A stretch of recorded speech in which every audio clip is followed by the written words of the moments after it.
आगे बढ़ते हैं। पहाड़ी इलाकों में देखिए बर्फबारी शुरू हो गई है। जम्मू कश्मीर, हिमाचल के ऊंचाई वाले इलाके बर्फ के सफेद चादर से ढक गए हैं। पहाड़ी इलाकों में बर्फबारी के बाद पर्यटकों के चेहरे खिल गए हैं, तो वहीं किसान और बागवान भी काफी खुश हैं। दिखाते हैं आपको रिपोर्ट।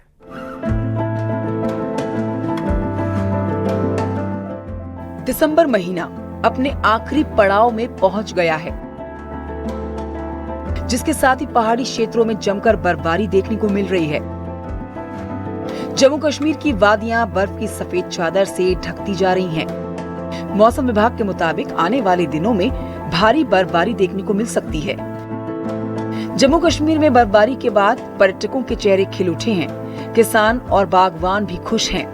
लेह लद्दाख से लेकर जम्मू कश्मीर में हुई मौसम की पहली बर्फबारी की खूबसूरत तस्वीरों को देखने के लिए टूरिस्ट अपने दिलों से पहलगाम हमले का डर निकालकर कश्मीर पहुंच रहे हैं।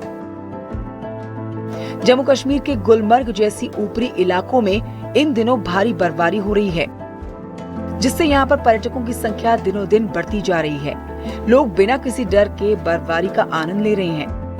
बर्फ की सफेद चादर हर तरफ से बिछी हुई है और आप देख सकते हैं खूब नजारा यहाँ पे देखने को मिला। लगातार बर्फबारी हो रही है और बर्फबारी के बाद अब यहाँ पे टूरिस्ट लगातार आ रहे हैं। हजारों की तादाद में टूरिस्ट यहाँ पे आए हैं।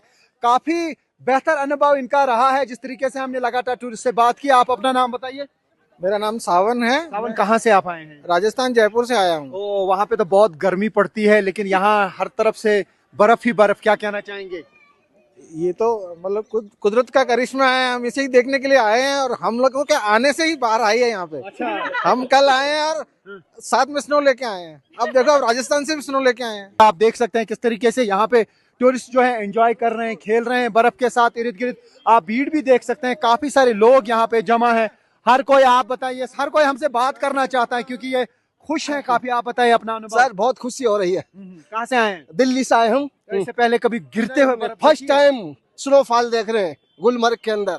बहुत इंजॉय कर रहे हैं। जो आप मेरे इर्द गिर्द इतने सारे टूरिस्ट देख रहे हैं, ये ना ही किसी रेलवे स्टेशन पे है और ना ही किसी एयरपोर्ट पे, बल्कि ये गुलमर्ग में है। ये गंडोला केबल कार प्रोजेक्ट है। जब से बर्फबारी हुई तब से हजारों की तादाद में टूरिस्ट ने गुलमर्ग का रुख किया है और यहाँ पे लगातार टूरिस्ट की भीड़ देखी जा रही है। हालांकि पहलगाम अटैक के बाद टूरिज्म सेक्टर बहुत प्रभावित हुआ था, लेकिन जो ही अब बर्फबारी हुई तो बर्फबारी ने देश भर के टूरिस्ट को यहाँ की तरफ खींचा है। और आप ये देख सकते हैं कि कितनी ज्यादा भीड़ है यहाँ पे टूरिस्ट्स की, जो यहाँ पे आ रहे हैं न सिर्फ गुलमर्ग का नजारा कर रहे हैं, बल्कि गुलमर्ग में केबल कार जो है, गंडोला केबल कार, वो दुनिया की सेकेंड लॉन्गेस्ट और हाईएस्ट केबल कार है। और जम्मू कश्मीर में बर्फबारी के साथ चिल्लाएं कलाश शुरू हो गई हैं। सोनमर्ग में बर्फबारी ने पूरे इलाके को सफेद चादर में ढक दिया है। तापमान में भारी गिरावट दर्ज की जा रही है और सर्द हवाओं के बीच बर्फबारी का सिलसिला जारी है। जम्मू कश्मीर में बारिश बर्फबारी के दौर के बीच सैलानी मौसम का लुत्फ उठा रहे हैं। वहीं माइनस टेम्परेचर में बर्फ की सफेद चादर है। करगिल में भी स्थानीय लोग लुत्फ उठाने से पीछे नहीं हैं। तस्वीरें करगिल की हैं, जहां पर स्थानीय युवा बर्फ से ढकी हुई पिच पर क्रिकेट खेल रहे हैं। जम्मू कश्मीर के बांदीपोरा और लद्दाख के लेह में भी बर्फबारी की शानदार तस्वीरें आईं। तो वहीं हिमाचल प्रदेश के लाहौल स्पीति में ऊपरी इलाकों में बर्फबारी के बाद तापमान में भारी गिरावट आई।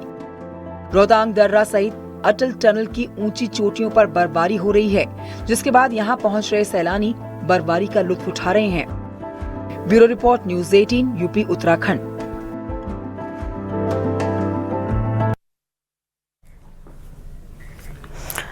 उत्तर भारत में ठंड, शीतलहर और कोहरे का प्रकोप जारी है। लगातार तापमान गिरने से लोगों के घरों में रहने की खबरें आ रही हैं कि लोग घरों से बाहर नहीं निकल रहे हैं, ठंड इतना ज़्यादा है। अलाव का सहारा भी लोग ले रहे हैं। घने कोहरे के कारण गाड़ियों की रफ्तार पर भी ब्रेक लग गया है। घने कोहरे के कारण रेल सेवा भी बाधित हो रही है। दिखाते हैं आपको रिपोर्ट।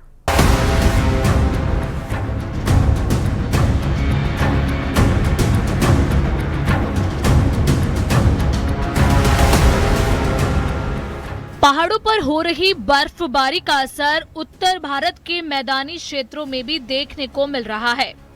पंजाब, हरियाणा, दिल्ली समेत यूपी में जबरदस्त ठंड और कोहरे की मार पड़ रही है। दिल्ली एनसीआर में कोहरे, ठंड और प्रदूषण के ट्रिपल अटैक से हाल बेहाल है। विजिबिलिटी कम होने से यातायात बुरी तरह प्रभावित है।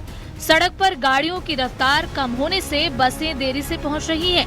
ट्रेनें भी 5 से 6 घंटे की देरी से चल रही हैं। ऐसे में लोगों का सफर करना मुश्किल हो गया है। इन्फॉर्मेशन हो रही है, क्या हो रहा है?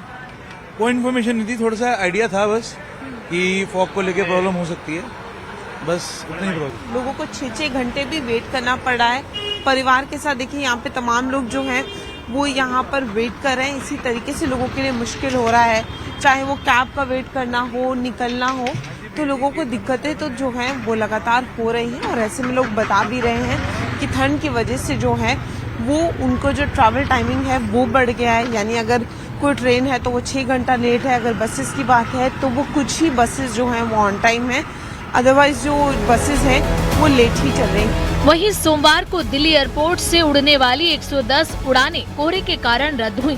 200 से ज्यादा उड़ानें प्रभावित रहीं। दिल्ली के साथ ही एनसीआर का मौसम इन दिनों मानो मसूरी जैसा हो गया है। ठंडी हवाओं की वजह से कड़ाके की ठंड पड़ रही है। तापमान में लगातार गिरावट से जनजीवन पूरी तरह प्रभावित हो गया है। गाजियाबाद में ठंड और शीतलहर का सितम लगातार जारी है। गाजियाबाद में ठंड और शीतलहर का प्रकोप जारी है। ठंडी ठंडी हवाएं चल रही है, जिससे तापमान में काफी गिरावट दर्ज की गई है, क्योंकि ठंडी ठंडी हवा चलने से आम जो जनजीवन है वह काफी प्रभावित हो रहा है। दिल्ली एनसीआर मानो मसूरी जैसा ठंडा हो गया है और लोगों को आँच का सहारा लेना पड़ रहा है, अलाव का सहारा लेना पड़ रहा है, क्योंकि ठंड बहुत अधिक पड़ रही है और सूरज के निकलने का भी कोई आसार दूर दूर तक नजर नहीं आ रहा है। पिछले 2-3 दिन से अगर बात करें तो तापमान में काफी गिरावट दर्ज हुई है। ठंडी ठंडी हवाएं चल रही है। लोग इस समय आप तस्वीरों में देख सकते हैं, वे अलाव का सहारा ले रहे हैं। ठंड बहुत अधिक पड़ रही है, देखा जा रहा है। क्या कहना चाहेंगे? सर, बहुत ज़्यादा ठंड पड़ रही है, पानी जम गया है, नहा नहीं रहे हैं कई दिन से और अब आग का सहारा लगाकर बैठे हैं, काम भी नहीं हो पा रहा, हाथ सुन हो रहे हैं। कानपुर में कोहरे और सर्दी के कारण ट्रेनों के रद्द होने के साथ लेट लतीफी बढ़ती ही जा रही है। रात को आने वाली ट्रेनें सुबह आ रही हैं। ऐसे में यात्री सर्द हवाओं के बीच ठिठुरते हुए ट्रेनों का इंतजार कर रहे हैं। रेलवे का कहना है कि दुर्घटना न हो, इसको लेकर ट्रेनों की रफ्तार पर ब्रेक लगाया गया है। ठंड और कोहरे का असर ट्रेन के संचालन पर साफ तौर पर देखने को मिल रहा है। यही वजह है कि सुबह की ट्रेन शाम को, शाम की रात को, रात की सुबह पहुंचने के रास्ते में यात्री परेशान है। मैम, ट्रेन लेट चल रही, कितना दिक्कत हो रही है मैम? बहुत दिक्कत हो रही है सर। कितना डिस्टर्ब हो जाता है काम मैम? फिर भी लेट हो जाते हैं काफ़ी, बट ये है ना, चल भी रही है लेट तो भी सही है सर, क्योंकि ऐसे कोहरे में देखा जाए तो मतलब आराम से ले तो जा रही है कम से कम घर तक, इसलिए मेरे लिए तो बेटर है। वहीं बात मुजफ्फरनगर जिले की करें तो कोहरे ने पिछले 1 सप्ताह से लगातार अपना कहर बरपाया हुआ है, जिसके चलते सड़कों पर वाहनों की आवाजाही पर बड़ा असर पड़ा है। कोहरे और अब प्रदूषण के चलते भी सांस लेने लायक नहीं रही है। प्रतापगढ़ में भी ठंड और कोहरे का प्रकोप देखने को मिल रहा है। पूरा प्रतापगढ़ कोहरे की चादर और शीतलहर के आगोश में है। कोहरे के चलते प्रतापगढ़ में सड़क और रेल यातायात बुरी तरह प्रभावित हो रही है। वहीं अयोध्या में भी भीषण शीतलहर और घना कोहरे का असर देखने को मिल रहा है। राम मंदिर क्षेत्र में घने कोहरे के चलते विजिबिलिटी 20 मीटर से नीचे आ गई है। Bureau report, news 18, UP Uttarakhand.